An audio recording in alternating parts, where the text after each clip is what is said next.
Assalamualaikum warahmatullahi wabarakatuh. Selamat malam, salam sejahtera bagi kita semua. Malam hari ini kita akan kembali bertemu dengan pelajaran sosiologi, dan malam hari ini tema kita adalah tentang globalisasi. Sebenarnya apa sih yang dianggap dengan globalisasi itu? Mari kita lihat beberapa pendapat ahli tentang globalisasi. Anthony Giddens menyatakan bahwa globalisasi adalah intensifikasi hubungan sosial yang secara mendunia sehingga menghubungkan antara peristiwa di satu lokasi dengan lokasi lainnya. Sementara ada Martin Albrow dengan pendapatnya bahwa globalisasi adalah seluruh proses penduduk yang terhubung ke dalam komunitas dunia tunggal, komunitas global dengan lokasi lainnya, serta menyebabkan terjadinya perubahan pada keduanya. Kemudian ada Selo Sumarjan yang menyatakan bahwa globalisasi adalah suatu proses terbentuknya sistem organisasi dan komunikasi antar masyarakat di seluruh dunia untuk mengikuti sistem dan kaidah-kaidah tertentu yang sama. Ahmad Suparman berpendapat bahwa globalisasi adalah suatu proses yang menjadikan sesuatu benda atau perilaku sebagai ciri dari setiap individu di dunia tanpa dibatasi oleh wilayah. Kemudian Lawrence A. Rothenberg menyatakan bahwa globalisasi adalah percepatan dari intensifikasi interaksi dan integrasi antara orang-orang, perusahaan, dan pemerintah dari negara yang berbeda. Ini adalah beberapa pendapat para ahli. Masih banyak tentunya ahli-ahli di bidang sosiologi yang juga mendefinisikan atau memberikan paparan mereka tentang globalisasi. Dan kemudian globalisasi secara umum bisa diartikan sebagai suatu proses integrasi dalam tatanan masyarakat, baik itu berupa informasi, pemikiran, gaya hidup, dan teknologi yang bersifat mendunia tanpa mengenal batas wilayah.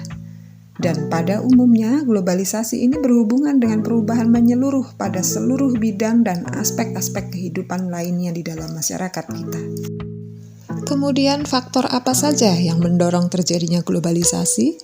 Yang pertama dan yang paling penting yaitu perkembangan teknologi informasi dan komunikasi, di mana dengan munculnya piranti-piranti teknologi informasi dan komunikasi ini mendorong penemuan-penemuan yang lain yang kemudian kita bisa lihat ada pesawat telepon, kemudian ada komputer, penemuan komputer, kemudian ada penemuan intranet, dan kemudian muncul internet.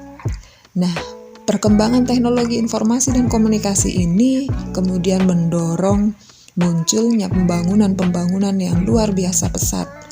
Salah satunya yang muncul kemudian yaitu adanya teknologi transportasi atau perkembangan transportasi yang semakin berkembang dengan pesat. Kemudian yang kedua yaitu dinamika perkembangan politik di dunia. Contoh dari dinamika perkembangan politik di dunia ini adalah dengan berkurangnya konflik antar negara. Semakin tingginya kesadaran masyarakat dunia akan pentingnya hubungan internasional mengakibatkan berkurangnya konflik antar negara. Dan ketika antar negara melakukan hubungan internasional, maka terjadilah globalisasi. Kemudian yang ketiga adalah dinamika perekonomian dunia, di mana ketika perkembangan politik di dunia sudah mulai berkembang, perekonomian juga ikut terdongkrak. Karena dengan mulainya peraturan atau sistem politik di beberapa negara yang terbuka, ini memunculkan kerjasama di bidang ekonomi yang juga ini akan memberi keuntungan bagi semua negara, semua pihak. Dan ini juga ikut mendorong munculnya perkembangan bisnis ekonomi dan kerjasama ekonomi internasional. Salah satu yang bisa diakibatkan dari perkembangan perekonomian dunia ini adalah dengan berkurangnya sumber daya alam. Karena untuk kepentingan ekonomi, mereka akan mencoba berinvestasi pada negara-negara lain dengan cara mengeruk sumber daya di negara tersebut. Dan inilah yang kemudian memunculkan adanya kerusakan-kerusakan alam, dan berkurangnya sumber daya alam. Globalisasi tidak dapat dicegah ataupun dihindari, karena ini sudah menjadi bagian dari kehidupan kita sendiri. Oleh karena itu, globalisasi di satu sisi menjadi penting, tetapi di sisi lain membawa keburukan. Secara garis besar, dampak positif yang muncul dari globalisasi adalah munculnya teknologi modern yang dianggap lebih mudah dan efisien, sehingga pembangunan lebih berkembang dengan pesat. Salah satu contohnya yaitu perkembangan ilmu pengetahuan dan teknologi. Kemudian pembangunan baik dari segi infrastruktur maupun suprastruktur menjadi semakin pesat. Dampak positif yang kedua yaitu membuka komunikasi baik lokal maupun internasional, sehingga membuka peluang pertukaran informasi dan jejaring dalam segala aspek kehidupan, baik sosial, politik, ekonomi, dan budaya lebih terbuka luas. Salah satu contohnya adalah kemudahan dan kecepatan di dalam memperoleh informasi yang bermanfaat dalam aktivitas, karena sudah terhubung dengan jaringan data yang terpusat di seluruh dunia. Dan pastinya kemudahan ini akan disusul dengan peningkatan-peningkatan pada beberapa aspek kehidupan. Contohnya yaitu meningkatkan penegakan hukum, perlindungan HAM, dan untuk pendewasaan demokrasi dalam politik. Juga peningkatan kegiatan perekonomian di dalam masyarakat tersebut. Dan masyarakat memiliki wawasan yang lebih luas di dalam memahami atau menangani persoalan-persoalan yang muncul di dalam masyarakat mereka, dengan cara belajar dari permasalahan yang muncul di masyarakat yang lain. Kemudian peningkatan hubungan antar negara di sektor ekonomi sehingga terjadi kemudahan dalam bertransaksi secara online, baik di dalam negeri maupun di luar negeri. Dampak positif yang ketiga yaitu terbukanya peluang untuk menjadi media dalam mempertemukan kesenian dan kebudayaan antar wilayah atau negara. Contohnya yaitu dengan meningkatkan kepribadian, sikap hidup, dan pola pikir sehingga tidak mudah terpengaruh oleh budaya-budaya yang negatif. Dan kemudian meningkatkan budaya disiplin dan etos kerja sehingga meningkatkan hasil produktivitas dan prestasi kerja. Pada sisi yang lain, globalisasi juga meninggalkan dampak negatif. Dan secara garis besar, dampak negatif yang muncul dari globalisasi adalah yang pertama, culture lag atau ketimpangan budaya. Salah satu contoh dari ketimpangan budaya adalah munculnya pembangunan yang tidak merata, yaitu daerah yang maju akan semakin maju dan daerah yang terpencil bisa jadi tidak berkembang. Dampak negatif yang kedua yaitu culture shock atau keguncangan budaya.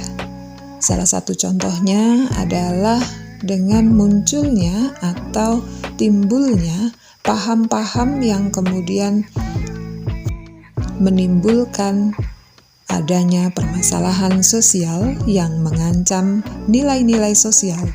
Contohnya liberalisme dalam bidang-bidang tertentu. Kemudian konsumerisme, sekularisme, hedonisme, materialisme, dan sebagainya. Hal ini tentunya menimbulkan individualisme yang lebih mengutamakan keuntungan dan kepentingan diri, sehingga meninggalkan budaya kekeluargaan dan kegotong royongan yang sudah berakar dengan kuat di dalam negara kita. Lalu bagaimana globalisasi dalam dinamika pekerjaan masyarakat modern? Kehidupan masyarakat modern sangat dinamis, di mana kemudian terbentuk pola-pola kerja yang baru yang mengacu pada perkembangan teknologi. Jika dahulu kala jenis-jenis pekerjaan konvensional seperti dokter, polisi, pilot menjadi pekerjaan yang sangat diimpikan, namun kini mulai bermunculan ragam pekerjaan baru di bidang digital yang lebih dimensi milenial, generasi yang modern, yang kemudian tumbuh di tengah-tengah dunia digital. Mereka lebih dipengaruhi oleh teknologi yang muncul di masa ini. Pada era industri 4.0 ini, jenis-jenis pekerjaan baru yang memungkinkan mereka untuk bekerja lebih mudah dan hanya memanfaatkan jaringan internet untuk bekerja secara online sangat diminati. Perekonomian Indonesia saat ini digerakkan oleh ekonomi kreatif yang menempatkan kreativitas sebagai salah satu aset yang utama. Globalisasi kemudian hadir seakan meleburkan semua batas-batas ruang dan waktu. Dan fenomena ini memperlihatkan bahwa saat ini manusia sudah mempunyai kebebasan serta sebuah identitas tunggal bernama warga global atau yang mereka sebut dengan global citizen yang melampaui batas-batas teritorial dan identitas sebuah negara. Perubahan dan perkembangan pada era globalisasi adalah sebuah realita yang akan terus bergulir sehingga masyarakat turut serta menjadi bagian dalam dinamika tersebut di masa-masa yang akan datang. Dan demikian tadi pembahasan kita tentang topik globalisasi. Kita akan kembali bertemu di dalam topik yang lain pada perjumpaan yang lain. Terima kasih. Wassalamualaikum warahmatullahi wabarakatuh.